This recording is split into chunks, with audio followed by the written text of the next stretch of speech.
नमस्कार, मी श्रीकांत उमरीकर. आपण पाहतात अनलायझर लोकनीती. आज दिवाळीचा पहिला दिवस. बऱ्याच जणांना खरं तर हे आधीचे जे 2 दिवस आहेत ते फारसे लक्षात येत नाहीत. नरक चतुर्दशी, अभ्यंग स्नान असतं म्हणून, त्याच्यानंतर लक्ष्मीपूजन, त्याच्यानंतर दिवाळीचा पाडवा आणि भाऊबीज, ही 4 दिवस बहुतेक जणांना लक्षात येतात. आणि आपल्याकडे असं म्हणणं पण, जे ती पद्धत पण आहे, पहिलं पाणी, दुसरं पाणी, तिसरं पाणी आणि चौथं पाणी. म्हणजे अभ्यंग स्नान नरक चतुर्दशीच्या दिवशी पहाटे उठून करतो तेव्हापासून लक्षात राहतं. पण त्याच्या आधीचे जे 2 दिवस आहेत, आजचा जो दिवस आहे त्याला वसुबारस असं म्हणतात. आणि या दिवशी गायीची सवत्स म्हणजे वासरासह, गोऱ्यासह त्याची पूजा केली जाते गायीची. त्याचं सगळ्यात महत्त्वाचं कारण असं आहे की ह्या सगळ्या कृषी संस्कृतीला जी सुरुवात झाली, म्हणजे मारून खाणारा माणूस पेरून खायला लागला. आपल्याकडे समाजशास्त्रज्ञांनी ज्या पद्धतीनं अभ्यास करून एक सिद्ध केलेलं आहे की मानवी संस्कृतीची सुरुवात कुठे झाली. बाकीच्या इतर प्राण्यांसारखा माणूस हा शिकार करून खाणारा होता आणि जे काही निसर्गात उपलब्ध आहे त्याच्यामध्ये कंदमुळं होती, जी काही फळं उपलब्ध असतील ती, आणि शिकार याच्यावरती तो जगत होता. पण त्याच्यातली कथा अशी सांगतात, मला ती आवर्जून आजच्या या वसुबारसेच्या निमित्तानं वेगळी सांगायची आहे की तो शिकार करणारा पुरुष लांब कुठेतरी गेलेला होता आणि त्याला यायला कितीतरी वेळ लागला, दिवस लागले. ती जी स्त्री घरी होती, जी गरोदर होती, आणि तिच्या असं लक्षात आलं की तिने खाऊन ज्या फळाच्या बिया थुंकून टाकलेल्या आहेत त्या काही दिवसांनी रुजून आल्या. आणि रुजून आल्याच्या नंतर तिचं एक बारीक निरीक्षण असे, कारण की ती बाळंतीण होती, तिचं मूल झालं, त्याच्यामुळे काही दिवस ती जाऊ शकत नव्हती बाहेर. मग तिच्या असं लक्षात आलं की तो बाहेर गेलेला पुरुष जेव्हा केव्हा काहीतरी खायला आणून देणार आहे तेव्हाच आपल्याला मिळणार आहे. पण त्यासोबतच तिनं खाऊन टाकलेल्या बिया रुजल्या आणि ते झाड पुढं आल्याच्यानंतर परत त्याला तेच फळ लागलं. म्हणून असं म्हणतात की शेतीचा शोध हा बाईला लागलेला आहे. स्त्रियांना तो शोध लागला आणि त्याच्या पुढे जाऊन मग त्याच्यामध्ये मोठ्या प्रमाणामध्ये जेव्हा शेती व्हायला लागली, जेव्हा त्याच्यामध्ये त्या बैलाचे कष्ट त्याला लागले, म्हणजे नांगर लागला आणि बैलाच्या साह्यानं, ज्याला बैलाची शक्तीचा वापर करून घेऊन, आणि हा बैल जन्माला घातला तो गायीने. त्याच्यामुळे आपल्याकडे ही जी सुरुवात आहे, हा जो बिंदू मानला जातो, त्याचा जर सण म्हणायचा असेल तर तो हा वसुबारसेचा आहे. ती जी गाय, ज्या गायीच्यामुळे 2 गोष्टी घडलेल्या होत्या. एक तर गायीच्या पोटी बैल जन्माला येतो आणि त्या बैलाचा वापर आपल्याला शेतीसाठी करता येतो, हे सगळं जे त्याच्यापासून सुरू झालं. दुसरी गोष्ट म्हणजे जे दूध दुभतं होतं, सगळ्या पूर्ण तुम्ही कृष्ण कथांमध्ये तुमच्या असं लक्षात येऊ शकेल की ते सगळे गोपाळ जे आहेत त्या सगळ्यांना खाऊपिऊ घालणे, आणि ही जी कष्टकऱ्या हळसमान्या लोकांची जी गरज आहे दूध दुभत्याची, तुपाची किंवा स्निग्ध पदार्थाची, हे सगळं गायीच्या दुधातून होत होतं. याच्यामध्ये 2 फार महत्त्वाचे मुद्दे आहेत. आज वसुबारसेच्या निमित्ताने हे लक्षात घ्यायला पाहिजे. एक तर सगळ्यात पहिली गोष्ट म्हणजे त्या गोवर्धन पर्वताचा सगळा जो विषय आहे, पाऊस खूप झाला, इंद्राने कोप, त्याच्यातली दंतकथा बाजूला ठेवूयात आपण. पण जो गोवर्धन पर्वत कृष्णाने आपल्या करंगळीवर उचलून धरला होता, तो गोवर्धन पर्वत म्हणजे त्या गावातल्या हे जे सगळे गाई वासरं होते यांच्या चराईची जागा होती. आज वसुबारसेच्या निमित्तानं मला हा मुद्दा समोर आवर्जून ठेवायचा आहे. गावोगाव अशी जी गायरानाच्या जमिनी होत्या, त्या जमिनी, ज्यांना जमिनी नाहीत त्यांना आपण देण्याच्या नावाखाली वहितीखाली आणल्या, त्यांना वाटप केल्या, त्यांनी शेती केली की नाही गोष्ट वेगळी.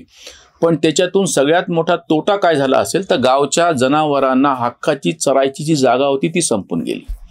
आज ह्या सगळ्या जमिनी खाऊन टाकल्यामुळे गावच्या जनावरांना, शेतीतली जी सगळी जनावरं आहेत त्यांना चरायची जागा नाही राहिली. परिणामी त्यांना तुम्हाला कुठून तरी आणून चारा द्यावा लागायला लागला. त्याच्यामुळे शेती परवडेनाशी झाली, विशेषतः शेतीमधले जनावरं परवडेनाशी झाली. त्याचं कारण महत्त्वाचं म्हणजे हे की त्यांना जी हक्काची चरायची जागा होती, काही त्याला देवराया असं पण शब्द आहे, कारण की देवाच्या नावानं काही जमिनी सोडलेली असायची म्हणायची, पण त्याचा मुख्य उद्देश गावचे सगळी जनावरं चरावीत असा होता. आणि दुसरं त्याच्यातलं कारण असं होतं की बाबा हे सगळे जे जनावरं सांभाळण्यासाठी जे छोटी मुलं असायची, म्हणजे तेव्हाच्या काळातली गोष्ट आहे, ज्याला गुराखी आपण म्हणतो, ही काही मोठ्या गड्यांचं काम होतं असं नाही. ही जी मुलं आहेत त्या सगळ्यांना ती चरायला सोडायची. दिवसभर ते सगळे जनावरं चरायची, ओढ्याला त्यांना धुवायचं आणि संध्याकाळी ते वापस घेऊन यायचं, असं ते सगळं वर्णन आहे.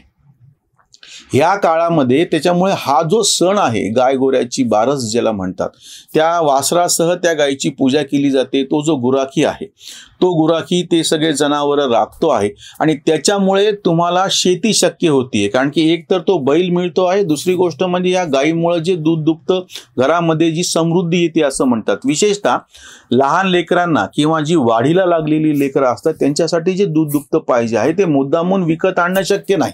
ही तेव्हाच्या काळातली गोष्ट आहे. त्या सगळ्या ह्याच्यामध्ये हे जे ताजं दूध दुभतं तुम्हाला उपलब्ध होतं, शेतीचे तुमची कामं होतात. आणि अजून एक गोष्ट म्हणजे गाईचं जे शेण आहे त्याचा वापर फार मोठ्या प्रमाणात तेव्हा, आता आपण ज्याला आपण प्लास्टरिंग करणं म्हणतो तशा पद्धतीनं तेव्हाच्या ज्या कुडाच्या भिंती असायच्या त्या सारवायला किंवा जमीन सारवायला हे गाईचं शेण जास्त उपयुक्त पडायचं.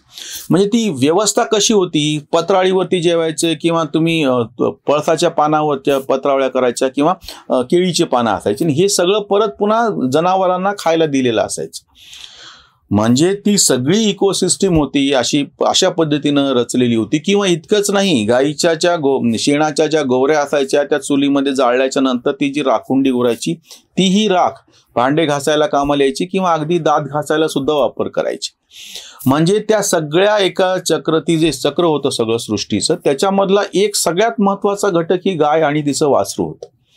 त्याच्यामुळे हा जो दिवस आहे त्याचं महत्त्व तशा पद्धतीनं आहे. आज दुसरे पर्याय उपलब्ध झाले असले त्याच्यामुळे आपल्याला ते महत्त्व दुय्यम वाटत असलं तरी गायीचं महत्त्व एकूणच तुमच्या संस्कृतीमध्ये अशा पद्धतीने. ह्याच्या संदर्भातल्या बाकीच्या पौराणिक आणि दंतकथा मी मुद्दाम बाजूला ठेवतो, त्या बऱ्याच वेळा तुमच्या कानावरती येतातही. पण प्रत्यक्ष वापरामध्ये गाय आणि तिचं गोरा ह्याचा असा वापर होत होता. त्याच्यावरची ही उसंतवाणी. वसु बारसेला सुरू हो दिवाळी, गाईला ओवाळी गृहलक्ष्मी.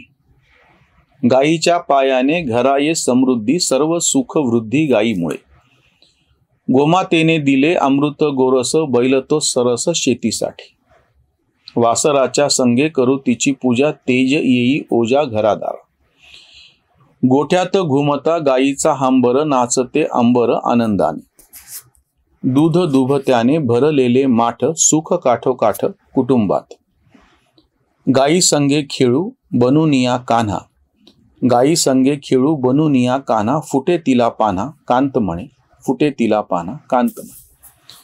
त्यामुळे गाईचं जे महत्व आजही ग्रामीण भागामध्ये जिथं चराईच्या जमिनी आहेत, म्हणजे मी परत आवर्जून हा विषय मांडतो आहे, चराईच्या जमिनी जोपर्यंत जनावरांच्या साठी मोकळी अशी जागा चराईसाठी आपण उपलब्ध करून देणार नाही तोपर्यंत बाकीचं सगळं जे हे काव्य मांडण्यामध्ये काही अर्थ नाही. गाईचं महत्व तेव्हाच आहे की जेव्हा त्या गाईला चराईची ती जमीन उपलब्ध आहे, गाईला सांभाळणारे गुराखी उपलब्ध आहेत. त्याच्यानंतर पुढची गोष्ट म्हणजे मग तो बैल शेतीमध्ये कामाला येईल. आज जनावरं सांभाळणं मुश्किल झालेलं आहे, त्यामुळे आपण यंत्रयुगात गेल्यामुळे ट्रॅक्टरचा आणि त्याचा वापर करतो आहे. त्यामुळे आज प्रत्यक्षामध्ये बऱ्याच ठिकाणी गायीची फक्त दुधासाठी गरज आहे, त्याच्यामुळे त्या गायी वेगळ्या गोठ्यामध्ये किंवा मोठ्या डेअरी फार्ममध्ये सांभाळल्या जातात. पण प्रत्यक्ष त्या सगळ्या व्यवस्थेचा एक भाग असलेली जी गाय होती ती त्याच्यातला एक भाग आपण नष्ट करून टाकला चराईच्या जमिनी. त्याच्यानंतर त्याच्यासाठी जो मनुष्यबळ जे पाहिजे आहे ते आज उपलब्ध होत नाहीये आणि शेतामध्ये बैलाचा वापर करण्याच्या पेक्षा ट्रॅक्टरचा वापर करणं सोयीस्कर ठरल्यामुळे ही जी सगळी प्राचीन सगळी परंपरा चालत आलेली होती ती कुठेतरी त्याचा दुसरा पर्याय उपलब्ध झाल्यामुळे तिची उपयुक्तता फक्त कमी झालेली आहे. आपल्या परंपरेचं महत्त्व म्हणून आपण या निमित्तानं गाई गोऱ्याचं स्मरण करूयात, त्यांचं पूजन करूयात. सगळ्यांना दिवाळीच्या अॅनालायझर परिवाराच्या वतीनं मनपूर्वक शुभेच्छा.